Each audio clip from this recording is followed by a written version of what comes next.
Hello, everyone, and welcome to another episode of I Love This, You Should Too, a podcast with me, COVID positive Samantha Hees, and him, Indy, super COVID Randawa. Oh, I got a bad case of super COVID? Yeah. That's why I feel so shitty. Yeah. And I got the super COVID. Actually, in the grand scheme of things, we got off pretty light, but we still feel like garbage. Yes. If I didn't have this constant sense of needing to go to bed, I would be a lot more productive during the day. But you sound much better than last week. I do. I'm a little bit less congested, which is good. And I think I'm on the upswing as well, and I'm drinking delicious tea. So look, my voice is already getting better. Woohoo! It's amazing. And here's my little tip to people out there in general. The Tetley Vanilla Earl Grey. Yeah. Put a little honey, a little milk. It's close to the Kirin milk tea, which is my favorite brand of milk tea. So that's a little insider tip. Oh yeah, did we talk about what the name of this podcast is? No. This is I Love This, You Should Too, and we are proud members of the Alberta Podcast Network, which is locally grown and community supported. And today's episode is brought to us by the Future of podcast, which is by Alberta Treasury Branch. It's hosted by Todd Hirsch, ATB Financial's Vice President and Chief Economist. And the Future of podcast has launched its third season by connecting with industry leaders to uncover what's on the horizon for things that mean most to you. The Future of podcast promises to give you insights to help navigate what is often an uncertain future. Explore how our economy and communities can not only brace for change, but embrace the opportunity it creates. You can subscribe to the Future of podcast on the Apple Store, Google Play, Spotify, or wherever you're listening to our podcast, and connect with them at atb.com/thefutureof. Thank you. So today is one of our in-between, more relaxed episodes. So we'll each have a spoiler-free thing of the week. And then at the end of the episode, Samantha will tell us what we're watching for our big watch next week. But to start things off, Sam, what's your thing of the week? My thing of the week is another book. Big surprise. It's called Maybe in Another Life. It is by Taylor Jenkins Reid, which is, she's the author of 7 Husbands of Evelyn Hugo. So if you know me and my books, I tend to find an author and a narrator that I really like and then read pretty much everything by either that author or that narrator. And so this is another one that was really good and I kind of devoured it really quickly. So it's a fiction romance what if kind of novel. The explanation for that is this book has 2 kind of parallel storylines where the main character lives out 2 completely different choices and has some pretty big things happen to her in both storylines, and you kind of get to see them out until the end to see how these storylines play out. And you don't ever get to know which one was actually the real one, but I thought it was kind of a neat idea of switching back and forth to different storylines to kind of see how, if you had taken this or if this had happened to you, what your life would have been like. Oh, it's kind of like that Sliding Doors movie. Remember that? No. It was a Gwyneth Paltrow. I don't know if it was good. I think it might not have been. But so at the end of the book, it's almost, is it kind of like 2 books, essentially? It's kind of like 2 books happening at the same time. It's got all the same characters in it, but they kind of intersect in different ways in the different storylines. So I think it was pretty fun read to kind of get your mind around once I got used to switching back and forth. But the author makes it really easy because there are some like pretty major things that happen in the beginning of both storylines that change how the main character interacts with her life completely. So it's pretty easy to kind of get a handle on that. So when I would bring it up, you weren't a fan, but it seems like you're coming around on things that approach the topic of free will versus predestination, because that kind of seems like what's going on here. You're making it very scientific. But I thought it was kind of neat.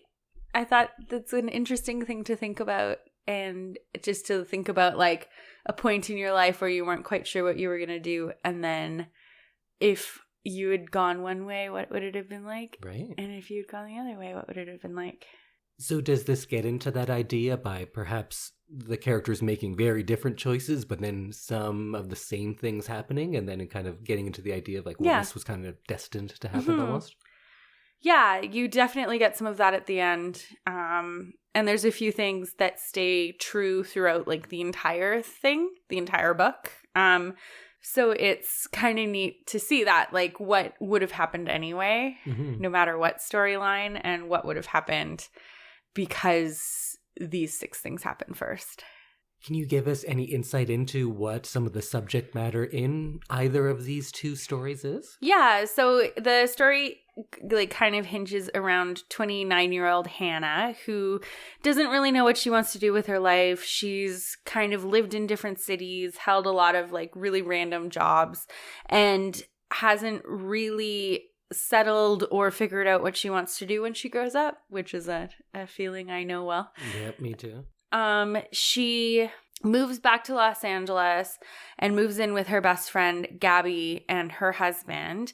And shortly after getting back to town, Hannah and Gabby go out to a bar, and Gabby sees her high school boyfriend, Ethan.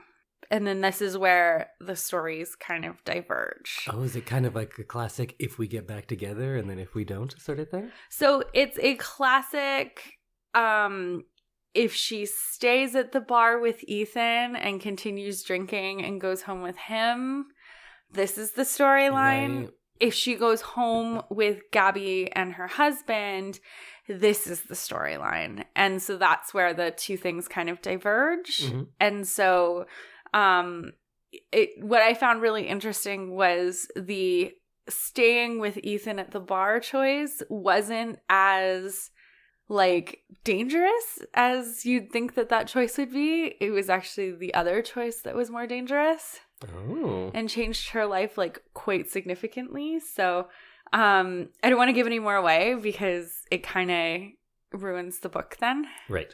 But if you like this kind of back and forth 2 storyline, what would happen if you made different choices in your life kind of book, you should check out Maybe in Another Life by Taylor Jenkins Reid. It was published in 2015, and it is kind of available everywhere. So for people who aren't familiar with your reading style, at the beginning you mentioned narrators that you like. Yes. And by that you, of course, mean audiobook readers. Yes. I don't read real books, so audiobooks are the way I get my So books. Again, this is a very good reader. You like them? I do. I like either really well performed books. So lots of times like the Bridgerton books were a good example of that. The narrator did different voices, they did different accents, they did like all sorts of like it was a performance, like a true performance. This one I enjoyed because the narrator didn't distract from the story. Because sometimes you get some like really odd choices for voices or voiceovers or characters, and then it's just really distracting. So this one was really good. It helped the story flow, but the narrator didn't get in the way of what was happening in the story. So more of a low-key performance, not swinging for the fences. They're not winning any Oscars here, but they're letting the material shine. Yes. Okay. Yeah. I think I like that. I do audiobooks sometimes as well. Maybe I'm not quite the connoisseur that you are. I like switching back to paper pretty often, but I think I like the types that are a little more low-key and understated and let me kind of create the characters myself. I can tell that just from listening to the ones you listen to like in the shower or around the house on the speaker. That's true. That's when I do audiobooks, is when I'm in the shower, because I'll be like really into a book, but I can't take paper into the shower with me. So I have a little waterproof speaker. I listen to my audiobooks in there. Yes. I think you like too plain of narrators. Well, I think it's also a lot of the subject matter that we're listening to, because most of the books I'm listening to they tend to be over 50 years old. Mm-hmm. So the audiobooks that I'm getting are probably closer to 20 years old. And I don't think it was as established of an art form as it's becoming now. Right. Because now it's more voice acting. Yes. And back then it was like, oh, I guess you want to listen to this book. Here you go. Yeah.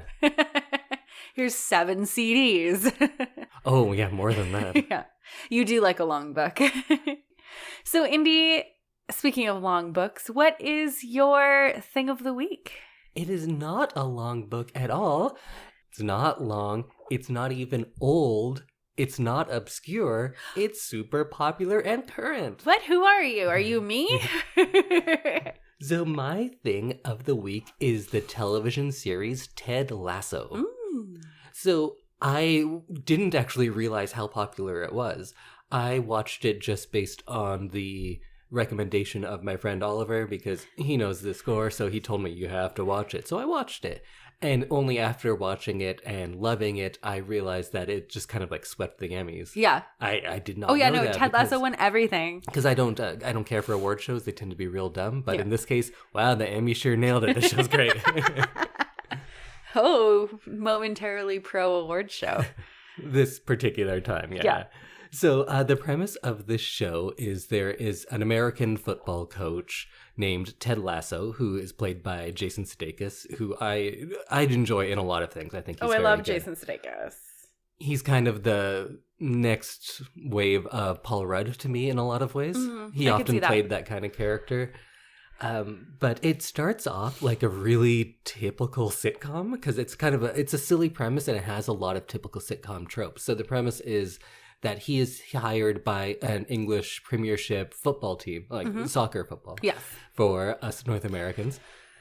And for all of you snobs out there, if someone goes, like, actually, it's football, you could tell them that the term soccer predates the term football for what we call soccer or football, because there was rugby and then there was association rugby, which is soccer, football. And association got shortened to soccer over the times. And so soccer predates the term football. I'm having a really hard time figuring out how you shorten association to soccer, but that is a very cool etymology lesson. So they hire him to come coach their team, but it's like a major league situation. Major League, the baseball movie, of like, I'm going to do everything bad to tank this team because I'm an evil owner. Ha ha ha. Oh. And that's where it starts. And that is not where the show ends. That whole premise is wrapped up, thankfully, early, and it gets into much more interesting stuff than that. Because it starts off like, very tropey and has like the bad guys and everything, but the show is like what would happen if all of these typical sitcom characters we often get in romantic comedies or sitcoms met someone who truly inspired them to be better rather than just like the contention that you normally get on shows like that. Right. And I think the most striking thing about this show at the beginning was how it's just relentlessly positive. And it's completely earnest and honest and bare. And the joke isn't on the relentless optimist, who is Ted Lasso. They're kind of like an alien mirror for society. You know how there's characters sometimes who are so naive or childlike, or like your ETs or your Iron Giants, who, because they're outside of the world, they are able to comment and reflect upon our world in ways that we aren't. He's kind of like that. And it like just unabashedly tries to uplift constantly. And it doesn't have a sense of irony about that, which is so rare in pretty much all media today. And I find it so much more uplifting than like a romantic comedy, because of course everything works out in a romantic comedy and you go along on this journey and you're supposed to feel good by the end. But in this, it leaves you feeling good, not because everything worked out, but because you believe in the kind of morals that they're espousing. Yeah. Which is not an easy thing to do. It's capable of convincing you that things will work out. Not by showing everything miraculously working out, but showing you how you and everyone else can do better and be better. It's not a show where you're happy because everything works out. It's a show that you feel good because people can get through things. And maybe by extraction you can get through anything as well. And I know I said that it's like relentlessly uplifting, but it's in new and original ways constantly. Because if something were always just happy, there are no stakes. It's a 1950s sitcom. Mm-hmm. And there are definite moments of sadness and hardship, but they're just so profoundly real and relatable that there's a beauty to those as well. So I'm talking about how positive it is. You watched one episode with me. And you might have like a different take on that because that episode wasn't just all happiness. What could you say about the one episode you saw, which was kind of in the middle of things, so it was a weird one to pick up on? I don't know. It seemed like there was like a family aspect to it. Like all these people had become so close that they were like a family now. That's actually very true. The idea of a found family or a created family is very, very strong in this. I didn't understand what was happening. And there was a lot of drinking. Those are kind of what I took away from it. But I thought there were elements that maybe you would like in that show. Was there anything that made you want to watch more? Because there were rich women, and I know that is kind of your like I don't know top thing in TV shows. I don't know that I picked up on that. Oh, maybe they didn't seem as rich at the time. I kind of want to watch it just based on the fact that everyone loves it. Mm-hmm. Sarah in my book club is just like obsessed with it because she loves Jason Sudeikis forever. He's very good. So like that was part of the reason that I kind of want to watch it, but I don't know that I got anything else from that little bit that I watched. And I'm not usually one to differentiate between like men's shows and women's shows. Like everything's for everyone if you're the right type of person. Mm-hmm. But I do think this is a show that all men should watch because like what's the opposite of toxic masculinity? Whatever that is, this show promotes that in like such a beautiful way that I really love. There's a lot of father-son stuff.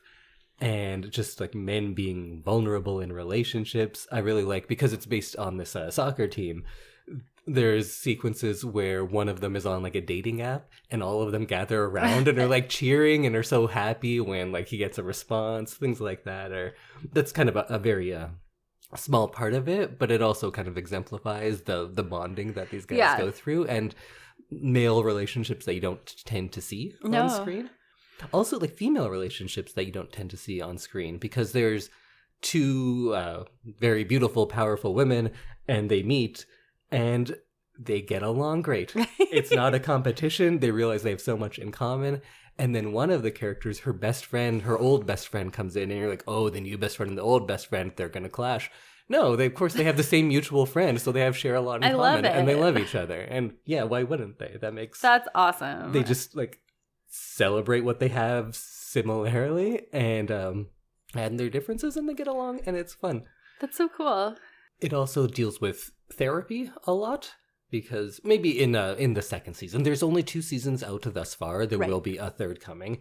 And they deal with therapy and people's hesitancy towards it.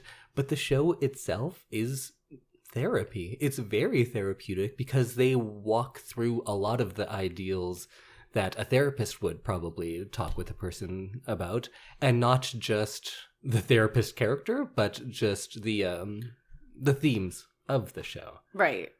And I think, of course, like everything I'm saying, the easiest criticism of the show would be that it's overly sentimental or schmaltzy. And like with the Christmas episode, I get it. I agree. But like it's a Christmas episode, so you let things slide. Yeah, you give them like a little people just more straight leeway. up like there's songs in it. Oh, right? nice. But not in a musical sense. They perform a song like they are performing a song. Oh, I love when there's musical episodes in shows. But I understand that criticism, but I'm so forgiving of it because it does lean into a lot of heavier stuff, and as the show goes on, it kind of reveals, like with a lot of people, that all-encompassing optimism is often a coping mechanism to deal with or to hide like an underlying sadness. Mm-hmm. And the more that gets explored, the more interesting the show is. And because I'm having a lot of trouble speaking, I'm going to play a little clip Okay. And I think this clip sums things up nicely because it starts with a very silly sitcom premise.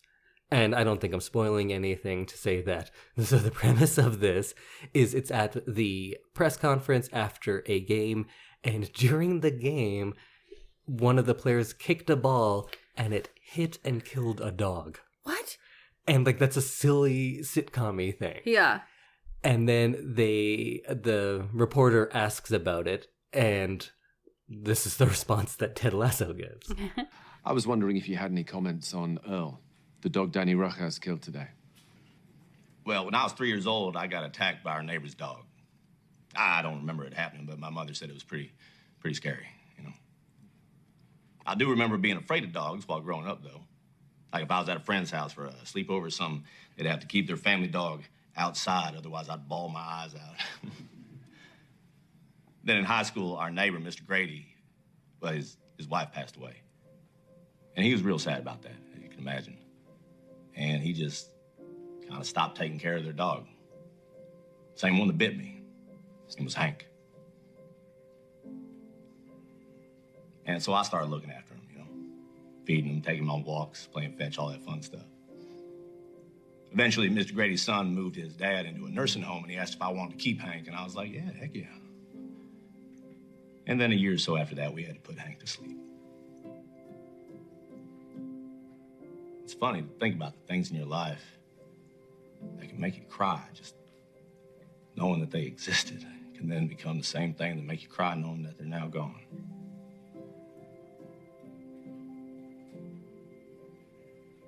I think those things come into our lives to help us get from one place to a better one.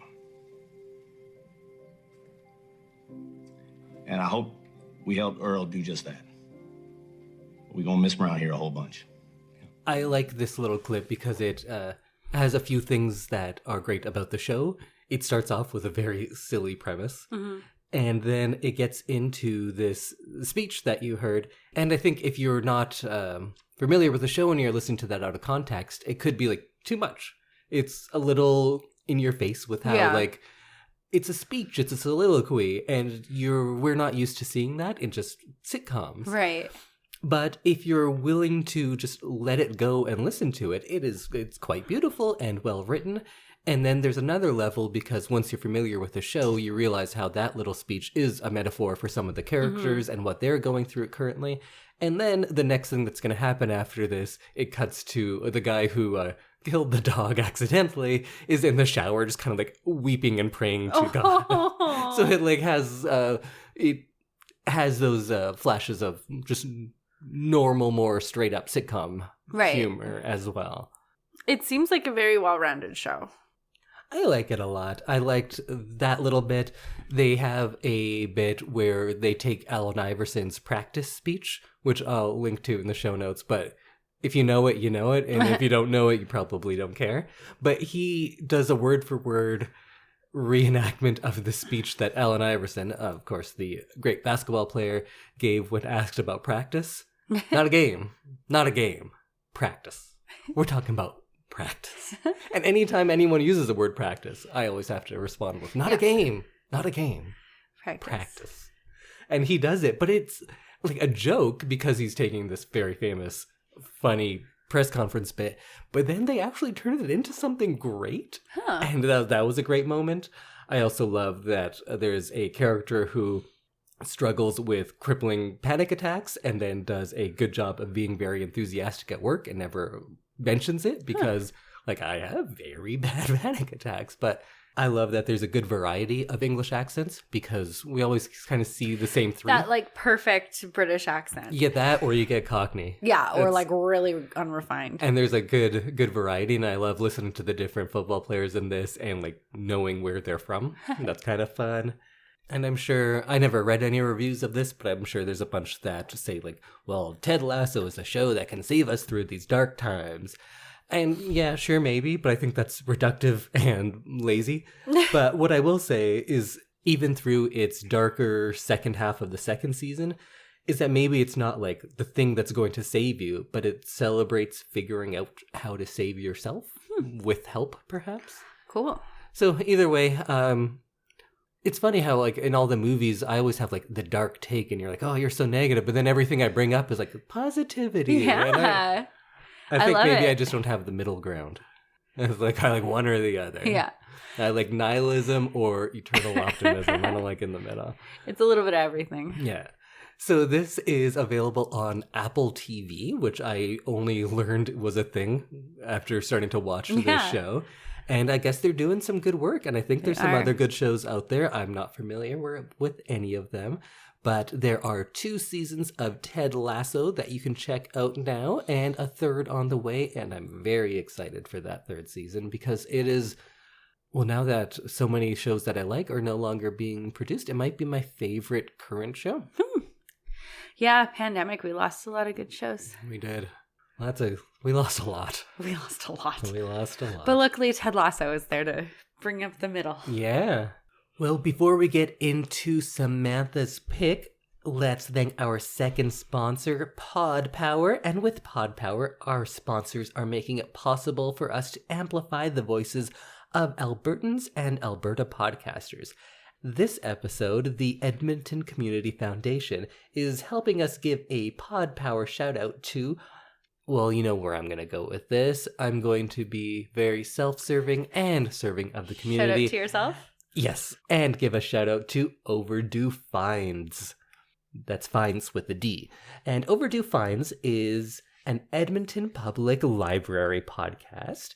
Bryce Crittenden and Caroline Land host conversations about books, movies, music, pop culture, and other interesting news all around Edmonton. But it's not just Edmonton-based. It's a great way to learn more about what's happening at EPL and how you can use your library card to access all of EPL's in-person and online services. And if you love both the library and me, and I think 5% of our audience does, because that's people who I'm related to, you can find... Or marrying. Yeah. You can find me on episode 42, Oh the Horror, where I talk about some of my favorite horror movies and just kind of the state of horror films.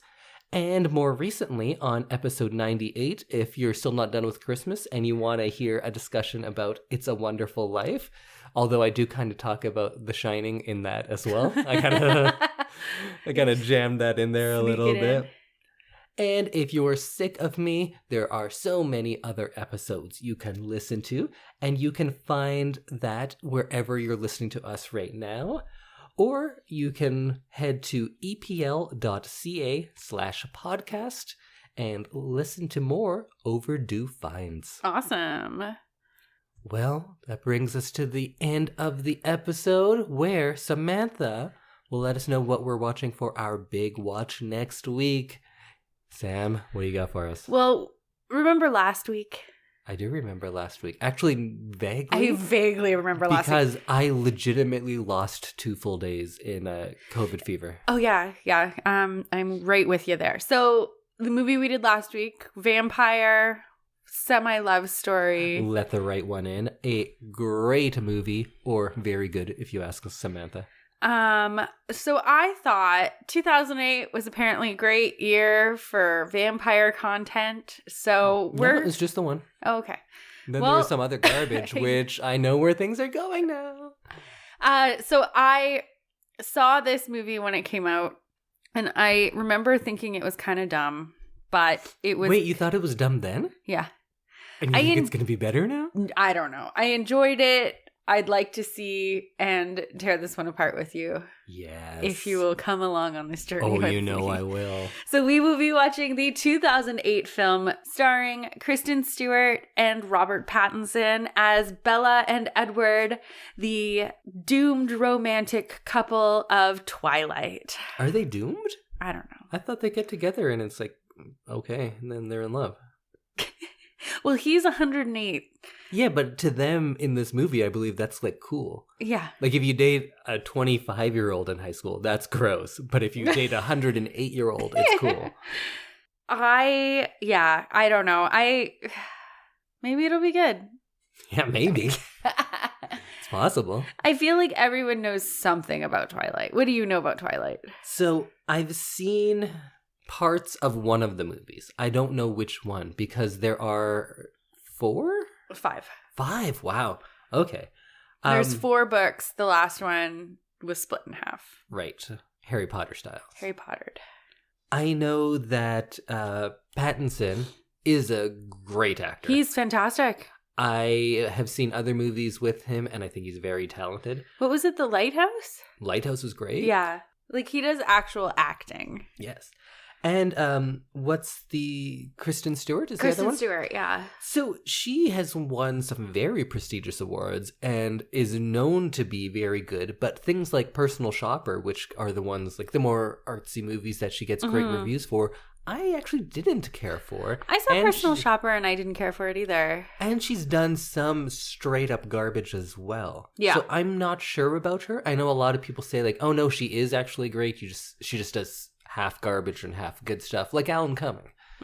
Because if you look at his stuff, you'd think, yeah, he's garbage, but only half of it's garbage. Yes. So she might be like that? I think she might be because she's done some other stuff and has been very, very good. And then this also has that guy who looks like an alpaca. Oh, Taylor Lautner. Right. Or is it a llama? I get mixed up. So you saw this in theaters?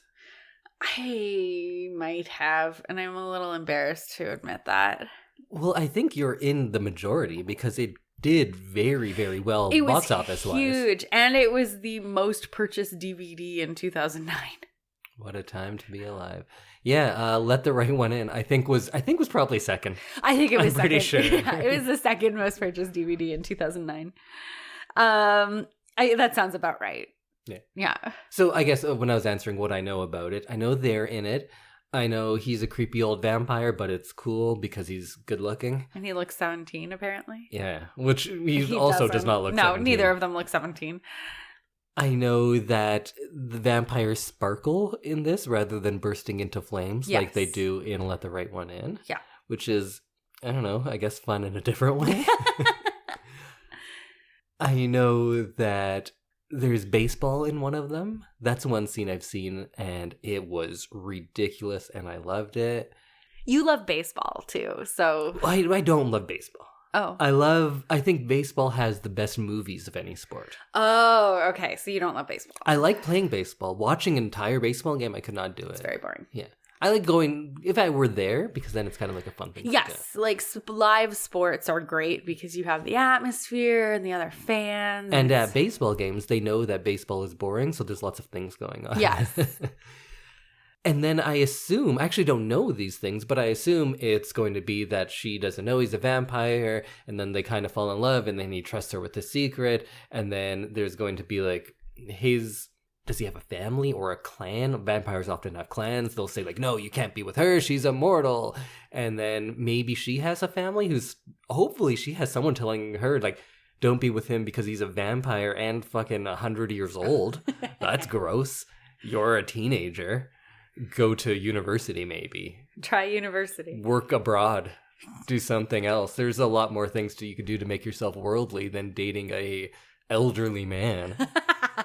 But I assume that's going to be part of it. Like they'll try to like Romeo and Juliet it a little bit. But since there's 4 of them, I don't feel like that's going to come to a head in this movie. This one will probably be more just on the romance story. And there'll be one hurdle for them to overcome. I'm not engaging.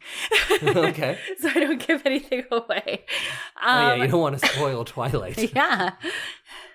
The really, underknown indie film of 2008. Yeah. I do remember it looking good. Yes, it's beautifully shot. It was shot primarily in Oregon, and it's gorgeous. It's got that like, what is it, the Pacific Forest?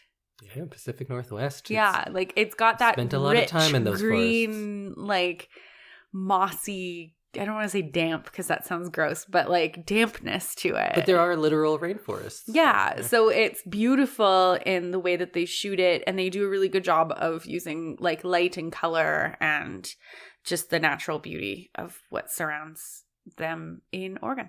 It's going to be great. So if you want to watch 2008's Twilight. It is available on Netflix in Canada, and I'm sure your local library has like 17 copies of it. And they're all going to be taken out because it's just as popular now. It is. Is it? Or No. is this one of those things like an Avatar situation where at the time everyone's like, yeah, it's amazing. And then everyone kind of sobered up a couple of years later. It's like, oh, I don't know what we were thinking then. We were wrong. What is the thinking on Twilight? Because I know, of course, I'm probably... You know what? I shouldn't say of course. But there's a good chance I won't love this movie. And there's a good chance I wasn't meant to. But people who did love it then, do those people still love it? I don't know.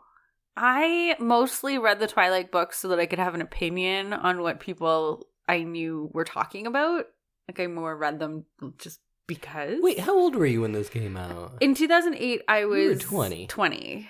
Oh, okay, so you weren't, like, right at the... I think probably 15 to, is like 17 was probably, like, the big ages for this. But I did have a lot of friends who really liked... this like genre of books. Mm-hmm. So I read it just so that I like knew what they were talking about because I'd go places with them and this is all they would talk about. So I was like, well, I guess I just have to like figure it out. Right. Or else I'm just going to sit here not listening for a very long time. So I read the books. They're not particularly well written. There's a strong like guidance towards finding true love and not dating. What do you mean? Like it's a very like Mormon principle, right? Like she's Mormon, I believe. The author Stephanie Myers, she kind of instills that in the books of like, oh, don't date around, like save yourself for your true love kind of thing. Oh, I thought it was more about an older sexual predator grooming a young woman to be his plaything. That's just what I get from the discussion around it. Again, I haven't seen it, but I guess we'll get into all of that next week. We will. So go find it. It's probably at your library. It's also on Netflix. And we will meet you back here next Monday when we discuss 2008's Twilight. I gotta say, like, not joking at all, I am very excited to watch it. I am too, kind of. I feel like it's gonna be too long. That'll be my only criticism, but I feel like it'll be kind of fun. Yeah. Yeah, I feel like we can have some fun with it. Wait, and I definitely misspoke. The length will not be my only criticism. I was going to say, oh, this is going to be a good podcast next week. My only criticism of the watching process. Okay, sounds good. Okay, we'll see you next week, everyone. Bye. Bye, everyone.